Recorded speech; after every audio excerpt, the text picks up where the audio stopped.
এই দেখো গাইস, আমরা এখন কোথায় আছি? এখান থেকে পুরা চেন্নাই, এই যে এত সুন্দর একটা ভিউ দেখা যাচ্ছে, তোমাদেরকে দেখাচ্ছি।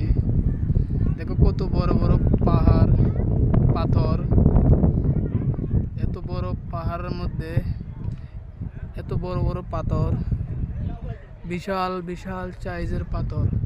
এই পাথরগুলা দেখার জন্য মানুষ অনেক টাকা দিয়ে এখানে আসে, অনেক টাকা খরচা করে এখানে আসে। আমরাও এসেছি, প্রায় 2000 টাকার মতন গাড়ি ভাড়াই নিয়েছে।